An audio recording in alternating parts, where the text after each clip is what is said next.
Let's take a look at understanding the whole idea of personal philosophy. At its core, a personal philosophy is a set of fundamental beliefs and principles that guide an individual's thoughts, decisions, and actions. It represents a framework through which one interprets the world, defines their purpose, and navigates the complexities of life.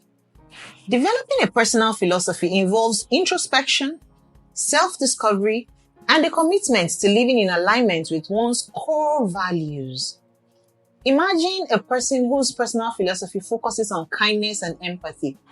In every interaction, they will prioritize understanding and compassion and generosity, and also create a life rich in meaningful connections and positive impact. So what is the role of personal philosophy in success? A well-defined personal philosophy is instrumental in shaping the trajectory of your life and mine. It contributes significantly to personal and professional success.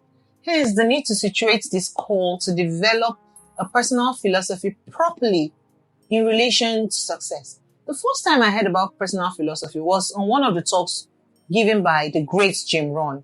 And in that talk, he said, success is nothing more than a few simple disciplines practiced every day. It is these disciplines that determine an effective personal philosophy. Accordingly, here are a few disciplines you ought to keep in mind concerning your personal philosophy and your success. The first will be guiding decisions. Your philosophy should become a reliable guide in decision making for you. When faced with choices, you can refer back to your core values and beliefs, ensuring that your actions align with your authentic self. You also need to build resilience. Life is riddled with challenges and setbacks. A personal philosophy acts as a source of resilience, providing a sturdy foundation that helps you weather storms and bounce back from adversity. Next is enhancing relationships. Interpersonal relationships thrive when built on shared values. A personal philosophy fosters authentic connections with others who resonate with similar principles and creates a supportive network for you.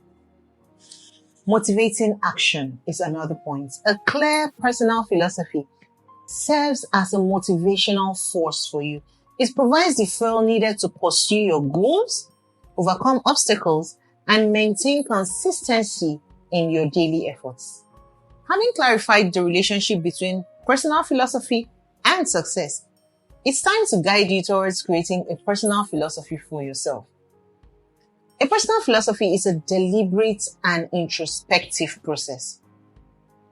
Here are some steps to guide you in crafting your own. The first will be self-reflection. Begin by reflecting on your core values, your beliefs, and your principles. What matters most to you? What do you stand for? Consider your strengths, your passions, and the aspects of life that bring you fulfillment or joy. Next, you should identify influences. Acknowledge the people, experiences, and teachings that have shaped your perspective in life. Assess both positive and negative influences, recognizing how they have contributed to your values and your beliefs. Next, you should clarify your purpose. I cannot say this enough. Define your purpose in life. What do you aspire to achieve? How do you envision contributing to this world? Your personal philosophy should align with your sense of purpose, thus providing a roadmap for your journey on earth. The next thing you should do is create a manifesto. Tony Robbins once posited that setting goals is the first step in turning the invincible into the visible. Filter your reflections into a personal manifesto or statement. This concise document should encapsulate your personal philosophy, serving as a reference point in times of uncertainty and decision making. So after you might have set your manifesto or written your personal philosophy, here are a few pitfalls you should avoid when doing that. While creating a personal philosophy is a valuable endeavor, it's essential to be mindful of potential pitfalls that may hinder its effectiveness. The first would be external validation. Avoid crafting a personal philosophy solely based on external expectations or societal norms. Authenticity is key. Your personal philosophy should reflect your genuine beliefs rather than conforming to external pressures or societal pressures. Rigidity is another point to take note of. A personal philosophy should be flexible and adaptive to life's evolving circumstances. Avoid being overly rigid. This may hinder your ability to navigate change and learn from new experiences. We learn every day and there will always be changes. So do not be rigid. Now, lack of review. Periodically review and reassess your personal philosophy. Life is dynamic, and as you grow and evolve, so too should your guiding principles.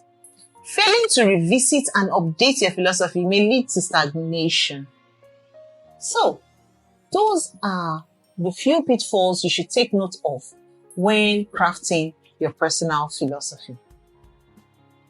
In a nutshell, a personal philosophy serves as the thread that weaves together your beliefs, your values, and your actions. It provides a sense of purpose, clarity in decision-making, and resilience in the face of challenges. By embarking on the journey of self-discovery and intentionally crafting a personal philosophy, you can unlock the doors to success and fulfillment, guided by the principles that resonate with your authentic self.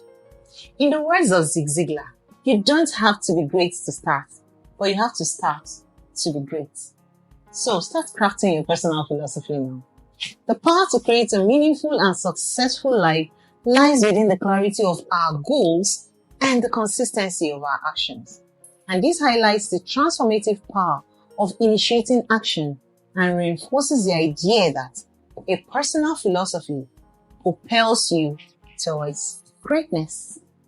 And that's it for today's episode of The Other Side with me, Annabelle Kemi. I hope you found this useful. You need to start working on your own personal philosophy. Don't just follow any other person's philosophy of life because it worked for them.